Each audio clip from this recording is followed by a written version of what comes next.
you on your channel said it should have been canceled. And I watched that episode with you and Preston. I know Preston, he didn't seem as like sure about that, but I think Preston said like it's sad that it got to a point where it was good and then like you just don't get any more of it. This whole thing has been, it's wild because for me, I don't only cover the Wheel of Time, I cover Mhm. other stuff, but it's very, it's hard like thinking about the future, planning things for the future when it's like, well, okay, like that aspect of my YouTube channel gone Right. now, but I don't know, like you're running a YouTube channel with a book series that's been, hasn't had new material in 14 years, so it's how do you go on? How do you do it? But it's kind of like I don't know. I have mixed feelings right now about it all, about everything with it getting canceled. So you said something very interesting earlier today. Actually, for the audiences who know, I stumbled into a conversation Amber was having in her Discord server, and you said something super interesting that I actually wrote it down because I would love to make a whole video about it. You said it feels like the fantasy boom is over with how many good shows out there are coming out of the sci-fi genre. And I'm currently Yeah. watching The Expanse, and I'm really liking it.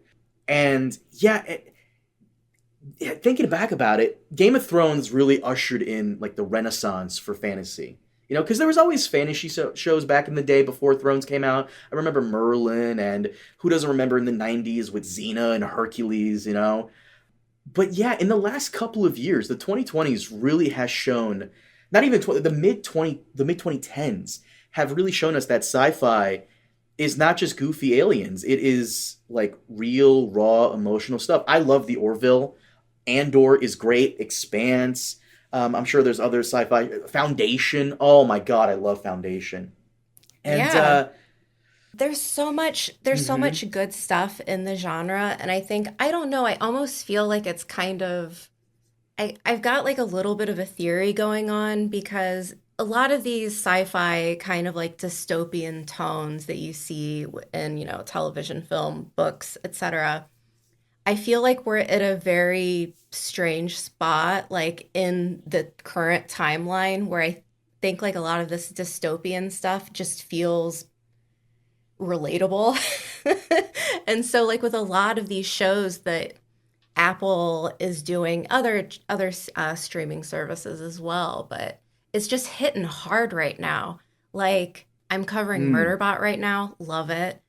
You actually what was the what's the other one on Apple that was really good? The alternative history Oh, For All Mankind. for all mankind. The first couple seasons Mm-hmm. of that was great. Like there's just a lot of really good stuff in the There genre is, right and now. fantasy seems to be lagging behind. And Wheel of Time is technically fantasy, even though it has some sci-fi elements in there. Wheel of Time, the Yeah. reason I think it deserved to be canceled was because you can't sit there and tell me that you can't sit there and tell anybody. Yes, stick with the show, bro. It gets really good in season 3. Stick with the show. Trust me, trust me. No, people's time is precious nowadays. You know, because there's so many shows coming out, whether it's Netflix, Hulu, Disney Plus, Amazon Prime, Apple Plus now, and whatever else. The next thing is, people have precious time now, and I don't think I could do that.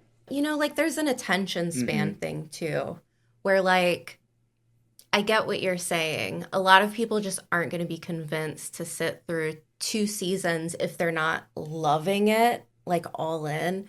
So I get that. But it is unfortunate for the people who Mm-hmm. do love it, being like, well, sorry.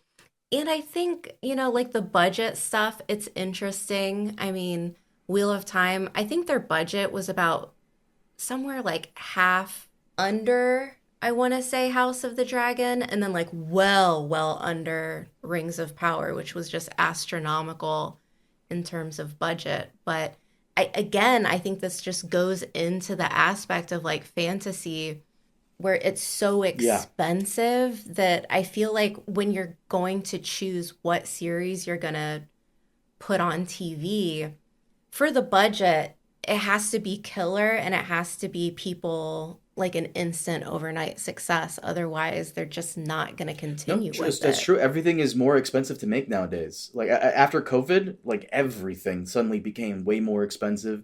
Networks are going out of their way to take less of a risk on original IPs, and that's why they're adapting all these like random books and whatnot. So yeah, and again, I can't blame Amazon for canceling Wheel of Time because imagine going to a restaurant and you asked for a steak and the waiter brings out a hamburger. That's not what I asked for. It's meat. Yeah, I mean, I know you put your own spin on it, but it's not what I wanted. And when Bezos asked for his own Game of Thrones and they gave him Wheel of Time, they didn't really give him Wheel of Time. They didn't really give him Robert Jordan's Wheel of Time. They gave him insert showrunner's name, here's Wheel of Time. And that's not what the audience wanted. And I think Sanderson in multiple interviews complained about this, that they do things vastly different.